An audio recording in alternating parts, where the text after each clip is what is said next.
제3장 냉방부하 계산 이론을 보면은 이제 냉방을 하는 거래.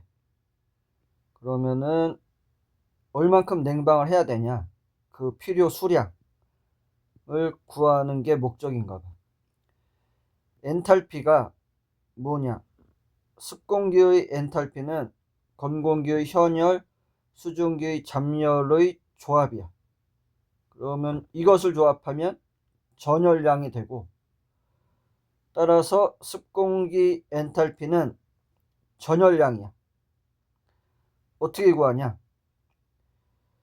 건공기 비열과 온도의 조합, 그리고 수증기 비열과 온도의 조합에서 수증기 증발 잠열을 얹어준대.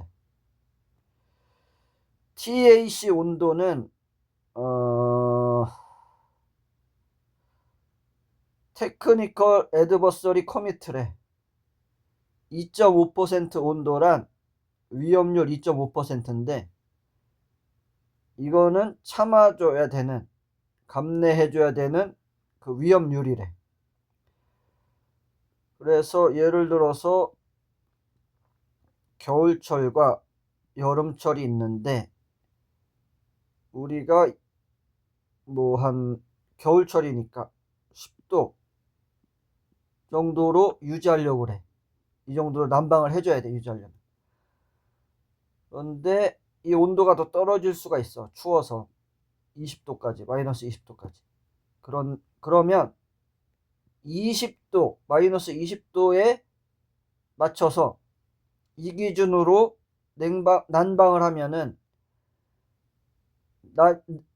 겨울이니까 난방 용량이 엄청 커지고, 그래서 비용이 많이 드니까 어느 정도 이것보다 적은 기준을 설정을 한 다음에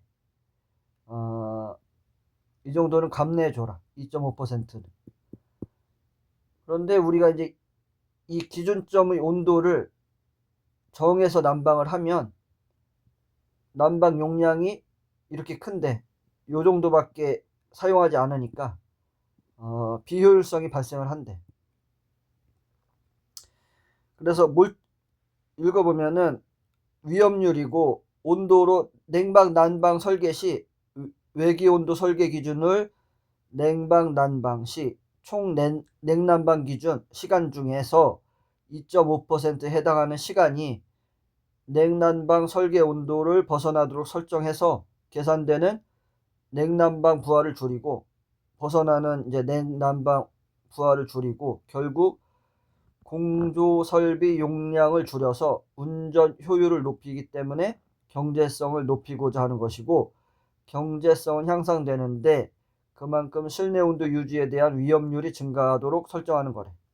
목적은 냉난방 부하 계산에서 선결되어야 할 문제가 실내, 실외의 온도 설정 문제인데, 실내 온도는 실용도에 따라 다르게 설정되며 외기 온도는 그 지역의 기상 자료를 기초로 설정하는데, 이론적인 외기 온도 설정은 최악의 조건을 고려하는 것이고, 즉 하계는 최고 온도, 둥계는 최저 온도를 적용한대.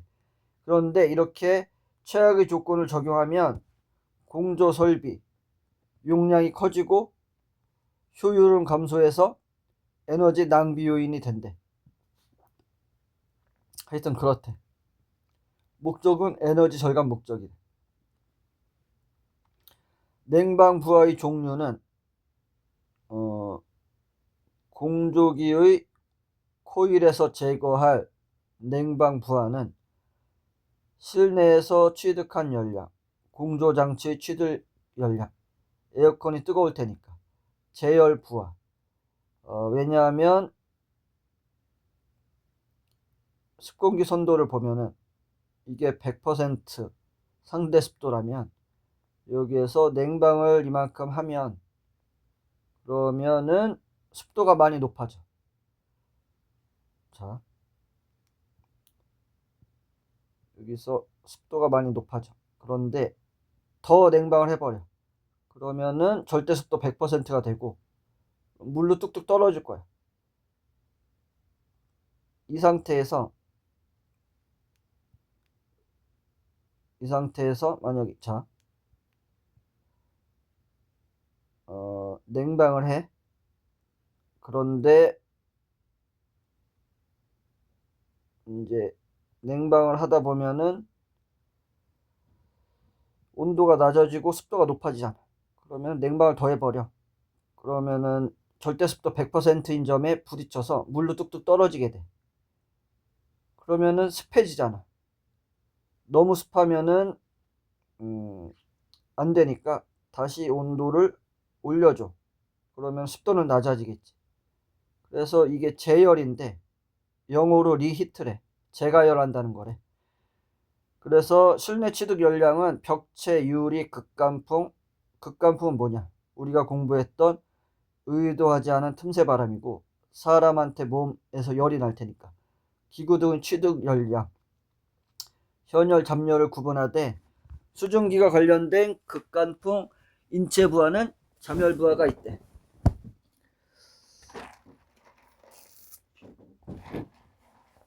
장치에서도 열량이 발생되는데 송풍기나 덕트에 의한 취득 열량.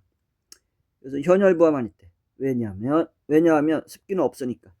제열 부하는 리히트고 냉방 시 제습을 위해서 재가열하는 경우에 가열 코일에 의한 부하고 현열 부하만 있어. 신선 공기 부하. 이건 환기인데 외기도입 부하이기 때문에 현열과 잡열이 있대. 냉방 부하 계산법은 벽체의 취득 열량. 이것은 전도만 된대. 그러니까 복사 이런 게 아니고 전도만 되나봐. 어떻게 구하냐? Q는 이만큼의 현열은 뭐냐면 K, 열 관료율과 표면적과 온도 차이의 조합이야. 일사용량은 무시해. 왜냐? 내벽이래. 내벽은 빛이 안 들어올 테니까. 외벽은 빛이 들어올 테니까 일사용량을 고려해서 상당 외기온도, 이게 뭐냐면 일사가 고려된 외기온도, 그 일사만큼의 그러니까 외부 온도가 있고 여기에서 빼기 해줘. 아니면 더하기 해줘. 얼마만큼? 빛 때문에 올라가는 열만큼. 그리고 실내 온도의 차이야. 그러면은 외벽이니까 내벽은 전도만 영향을 받는데, 그런데 외벽은 복사열도 영향을 준다. 두 번째는 유리창의 취득 열부하는 일사랑 전도의 조합이래. 일사는 일사량과 면적, 차폐계수, 유리배소의 감소율의 조합인데, 차폐계수는 하여튼 이게 반비례한대. 일사부하랑. 전도부하, 유리 열 통과율, 면적 온도차.